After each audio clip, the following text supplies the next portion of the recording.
முதல் வாசகம். நீ செய்வது அனைத்தையும் பணிவோடு செய்.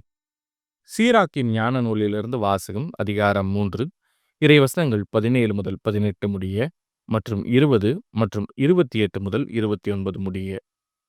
குழந்தாய், நீ செய்வது அனைத்தையும் பணிவோடு செய். அவ்வாறாயின் கடவுளுக்கு உகந்தோர் உனக்கு அன்பு காட்டுவர். நீ பெரியவனாய் இருக்கும் அளவுக்கு பணிந்து நட.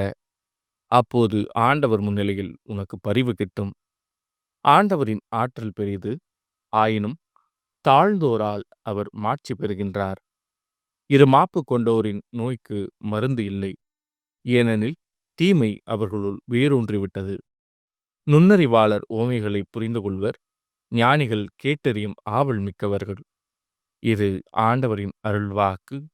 இறைவா, உமக்கு நன்றி. பதிலுரை பாடல். ஒடுக்கப்பட்டோருக்கு கடவுளே மறுவாழ்வு அளித்தீர். நேர்மையாளரோ மகிழ்ச்சி அடைவர், கடவுள் முன்னிலையில் ஆர்ப்பரிப்பர், மகிழ்ந்து கொண்டாடுவர். கடவுளை புகழ்ந்து பாடி அவரது பெயரை போற்றுங்கள். ஆண்டவர் என்பது அவர்தம் பெயராம். ஒடுக்கப்பட்டோருக்கு கடவுளே மறுவாழ்வு அளித்தீர். திக்கற்ற பிள்ளைகளுக்கு தந்தையாகவும் கணவனை இழந்தாலின் காப்பாளராகவும் இருப்பவர் தூயகத்தில் உறையும் கடவுள். தனித்திருப்போருக்கு கடவுள் உறைவிடம் அமைத்து தருகின்றார். சிறைப்பட்டோரை விடுதலை வாழ்வுக்கு அழைத்துச் செல்கின்றார். ஒடுக்கப்பட்டோருக்கு கடவுளே மறுவாழ்வு அளித்தீர். கடவுளே, உரிமையான நாட்டின் மீது மிகுதியாக மழை பொழியச் செய்தீர். வறண்டு போன நிலத்தை மீண்டும் வளமாக்கினீர். உமக்குரிய உயிர்கள் அதில் தங்கியிருந்தன. கடவுளே, நீர் நல்லவர். எனவே ஒடுக்கப்பட்டோருக்கு மறுவாழ்வு அளித்தீர். ஒடுக்கப்பட்டோருக்கு கடவுளே மறுவாழ்வு அளித்தீர். இரண்டாம் வாசகம். நீங்கள் வந்து சேர்ந்திருக்கும் சியோன் மலை, வாழும் கடவுளின் நகர். எபிரேயருக்கு எழுதப்பட்ட திருமுகத்திலிருந்து வாசகம். அதிகாரம் 12, இறைவசனங்கள் 18 முதல் 19 முடிய மற்றும் 22 முதல் 24 முடிய. சகோதரர் சகோதரிகளே, நீங்கள் வந்து சேர்ந்திருப்பது தொட்டுணரக்கூடிய தீப்பற்றி எரிகின்ற இருள் சூழ்ந்த மந்தாரமான சுழல் காற்று வீசுகின்ற சீனாய் மலை அல்ல. அங்கு எக்காலம் முழங்கிற்று. பேசும் குரல் ஒன்று கேட்டது. அக்குரலை கேட்டவர்கள் அதற்கு மேல் தங்களோடு அது ஒரு வார்த்தை கூட பேச வேண்டாம் என்று கேட்டுக்கொண்டார்கள். ஆனால் நீங்கள் வந்து சேர்ந்திருக்கும் சீயோன் மலை, வாழும் கடவுளின் நகர், விண்ணக எருசலேம். அதனை பல்லாயிரக்கணக்கான வானதூதர் சூழ்ந்துள்ளனர். விண்ணகத்தில் பெயர் எழுதப்பட்டுள்ள தலைப்பெயரானவர்களின் திருச்சபை விழா கூட்டமென அங்கே கூடியுள்ளது.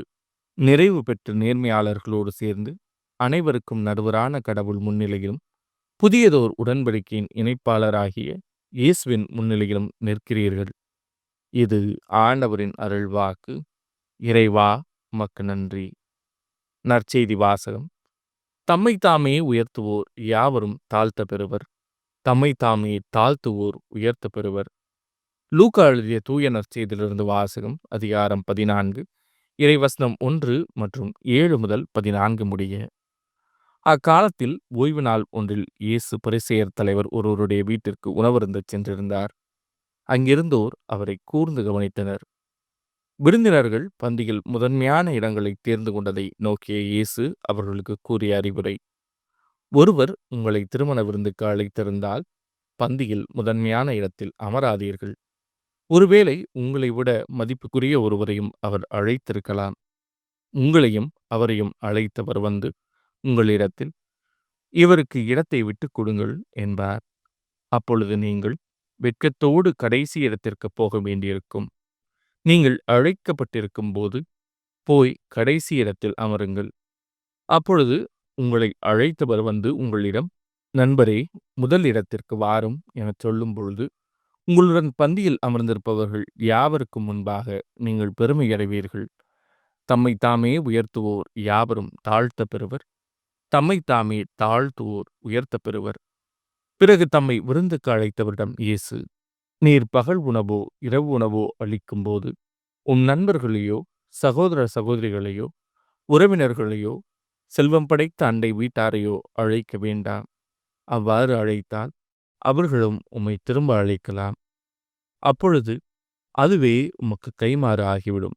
மாறாக நீர் விருந்து அளிக்கும் போது ஏழைகளையும் உடல் ஊனமுற்றோரையும் கால் ஊனமுற்றோரையும் பார்வையற்றோரையும் அழையும்.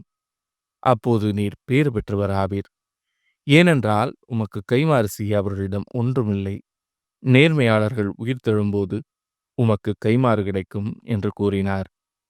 இது ஆண்டவரின் அருள்வாக்கு. கிறிஸ்துவே உமக்கு புகழ்.